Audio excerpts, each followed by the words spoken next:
Indian railway station master 8 pay commission new salary কত, gross salary কত, in hand salary কত, ডিটেলসে দেখাবো। আর এই মুহূর্তে যারা স্টেশন মাস্টার চাকরি পাবে শুরুতেই বেতন কত হবে, জয়নিং স্যালারি কত। তো দুটো স্যালারি দেখাবো, একটা হচ্ছে 8 পে কমিশন অনুযায়ী স্টেশন মাস্টারদের স্যালারি, আর একটা হচ্ছে জয়নিং স্যালারি এই মুহূর্তে। তো চলো দেখে নেওয়া যাক। শুরুতেই আমি দেখাচ্ছি জয়নিং স্যালারি, যারা নতুন চাকরি পাবে, তারপরে আমি দেখাচ্ছি যে 8 পে কমিশন অনুযায়ী কত স্যালারি হবে, প্রচুর বেতন বাড়বে। হুম তো এন্ট্রি লেভেলেই শুরুতে যে বেসিকটা পাওয়া যাবে 35,400 টাকা। তো ডিয়ারনেস অ্যালাউন্স পাওয়া যাবে 58% আছে। তবে ডিএ যখন যখন বাড়বে তখন তখন বেতন কিন্তু বাড়বে। তো 58% বেসিকের টাকাটা হচ্ছে 20,532 টাকা। এই ছেড়ে হাউস রেন্ট অ্যালাউন্স 30%, তবে এটা কম বেশি করবে, বিভিন্ন সিটির উপর ডিপেন্ড করছে, ঠিক আছে। তো 30% টাকাটা হচ্ছে এইচআরে হচ্ছে 30% হলে হচ্ছে তোমার 10,620 টাকা। Next transport allowance 6,000। Next others allowance 6,000 plus night duty আছে এর মধ্যে, ওভার টাইম, হলিডে, ট্রাভেলিং, ঠিক আছে। তো কম বেশি হবে, এর থেকে বেশি হওয়ার সম্ভাবনা রয়েছে। তো এবার সব কিছু মিলে যে স্যালারিটা হচ্ছে সেটা হচ্ছে 78,552 টাকা। এখান থেকে কিছু ডিডাকশন হবে, সামান্য 6,500। বারবার করে বলছি কম বেশি হবে, কারণ এক একজনের স্যালারি এক এক রকমভাবে হয়, কারণ এই অ্যালাউন্সগুলো এক একজন এক এক রকম অ্যালাউন্স পায়, তো তাই একটু কম বেশি হয়। তো ডিডাকশন 6,500 কেটে ছেটে এই গ্রস স্যালারি থেকে 6,500 ডিডাকশন হলে তোমার যে স্যালারিটা অ্যাকাউন্টে ঢুকবে 72,052 টাকা। এটা হচ্ছে ইনহ্যান্ড স্যালারি।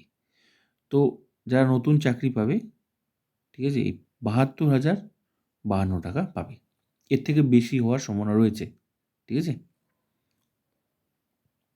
কারণ স্টেশন মাস্টারদের এই অনেক রকম সুযোগ রয়েছে, এই এক্সট্রা অ্যালাউন্সগুলো কম বেশি হয়, এই জন্যই হয়। তারপর বিভিন্ন সিটির উপর ডিপেন্ড করছে। তো ইন হ্যান্ড স্যালারি ক্লিয়ার হয়ে গেল। এই মুহূর্তে আমরা দেখব 8 পে কমিশনের নতুন স্যালারি কত হবে। দেখো, পে কমিশন মানে হচ্ছে বেসিক স্ট্রাকচার পরিবর্তন।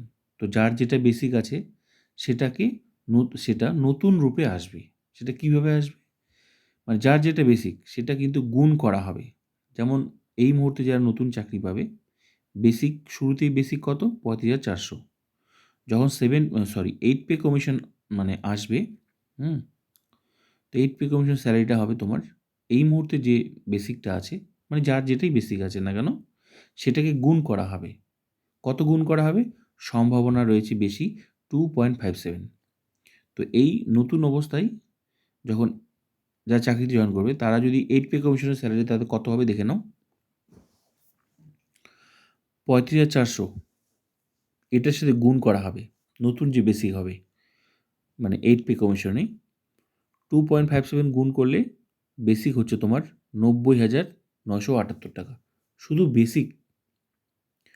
যেখানে তোমার সব কিছু মিলে স্যালারিটা কত হচ্ছিল, সব কিছু মিলে basic, DA, HRA, transport, others allowance সব কিছু মিলে তোমার স্যালারি হচ্ছে এই 72,000 কেটে চেটে 72,000 সামথিং, সব কিছু মিলে। আর যখন 8 পে কমিশন আসছে তখন তোমার স্যালারি কোথায় দাঁড়াচ্ছে দেখো।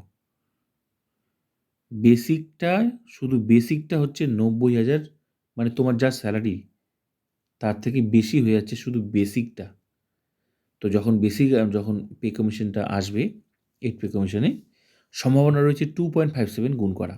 মানে পে কমিশন মানেই হচ্ছে বেসিক স্ট্রাকচার পরিবর্তন, নতুন রূপে বেসিক আসবে, যার যেটা বেসিক আছে সেটাকে গুণ করা হবে, যেটাকে বলা হয় ফিটমেন্ট ফ্যাক্টর। তাহলে কত গুণ করবে, কত সম্ভাবনা রয়েছে, 2.57 গুণ করার সম্ভাবনা রয়েছে। 2.57 গুণ করলে হচ্ছে 90,978, এটা শুধু বেসিক। তারপর আবার এটা আবার প্রতি বছর আবার ইনক্রিমেন্ট হবে 3% হারে। এবার যখন 8 পে কমিশন আসবে শুরুতে কিন্তু ডিএ নাও হতে পারে, কিন্তু যেহেতু কেন্দ্রীয় সরকার প্রতি বছরই ডিএ দেয়, ঠিক আছে, ডিএ নিয়ে কোনো চিন্তাই নেই। তো বেতন হতে গেলে কি লাগে? বেতন হতে গেলে একটা বেসিক লাগে। তাহলে নতুন যখন পে কমিশন আসবে তখন তো নতুন রূপে স্যালারিটা হবে না। তাহলে নতুন একটা বেসিক হবে। তো নতুন বেসিকটা কীভাবে হবে? নতুন বেসিকটা এই যে ৯০,৯৭৮ এটার সম্ভাবনা বেশি রয়েছে। যার যেটা বেসিক সেটার গুণ হবে 2.57। তারপর কি থাকবে? বেতন হতে গেলে তো লাগে একটা ডিএ লাগে, একটা বেসিক, একটা ডিএ, এইচআরএ, ট্রান্সপোর্ট অ্যালাউন্স, আদার অ্যালাউন্স সব কিছু মিলে তারপর শেষ হচ্ছে গ্রস স্যালারি। তাহলে গ্রস স্যালারিতে নতুন বেসিকটা থাকবে, আরও যোগ হবে বাকিগুলো, আরও 4টা যোগ হবে। ট্রান্সপোর্ট অ্যালাউন্স, আদার্স অ্যালাউন্সের মধ্যে আছে, তারপর তোমার এইচআরএ, তারপর ডিএ কতটা দেবে পুরোটা সরকার ঠিক করবে। তো ডিএ যদি শুরুতে নাও থাকে তারপরের বছর তো অবশ্যই দেবে। কেন্দ্রীয় সরকার তো প্রচুর ডিএ দেয়, প্রতি বছরই ডিএ দেয়। তাই ডিএ এগুলো নিয়ে কোনো চিন্তার কোনো কারণই নেই। তার মানে তোমরা বুঝতে পারছো তো বেতন কতটা বাড়ছে তোমাদের? যেখানে শুধু বেসিকটাই হচ্ছে ৯০,০০০ প্লাস। তাহলে বাকি কত হতে পারে তোমরা এবার নিজেরা ভাবো স্যালারি। আর সামান্য তার মধ্যে থেকে সামান্য কিছু কাটবে। গ্রস স্যালারি থেকে তো সামান্য কিছুটা কাটে, ঠিক আছে?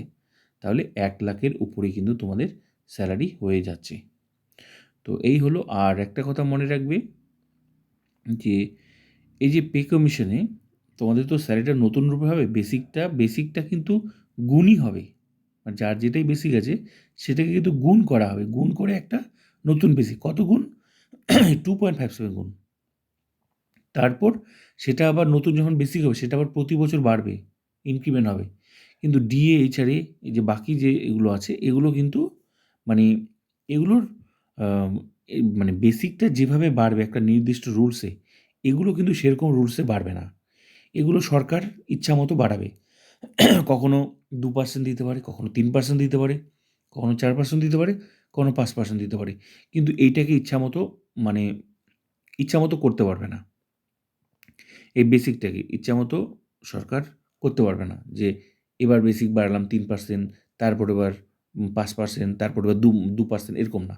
একটা যখন 8 পে কমিশনটা আসবে সব রুলস লেখা থাকবে। নির্দিষ্ট রুলসে তোমার এটা 3% হারে বাড়তে থাকবে। তো এই বেসিক বাড়ার আর ডিএ, এইচআরএ বাড়ার রুলস কিন্তু এক না। ঠিক আছে? তো ব্যাপারটা আসলে বুঝাতে পারলাম। হুম? তো বেতন যে বাড়ছে প্রচুর এটা বোঝাই যাচ্ছে। কারণ যেখানে নতুন বেসিক হচ্ছে ৯০,৯৭৮ তারপর সেটা বছরের পর বছর বাড়বে। প্রতি বছর 3% হারে ইনক্রিমেন্ট হবে। তারপর ডিএ, এইচআরএ এখন সরকার কতটা দেয় পুরোটা সরকারের উপর ডিপেন্ড করছে। ঠিক আছে? আদার্স অ্যালাউন্স এগুলো কত ঠিক করবে পুরোটা সরকার ঠিক করবে। তো যাই হোক, গ্রস স্যালারির মধ্যে ৯০,৯৭৮ এটা যদি বেসিক হয় তার সঙ্গে বাকি অ্যালাউন্সগুলো যোগ করো, ডিএ, এইচআরএ কত হতে পারে নিজেরাই তোমরা অনুমান করতে পারবে। তো ভিডিওটা ভালো লাগলে like, comment, subscribe and share.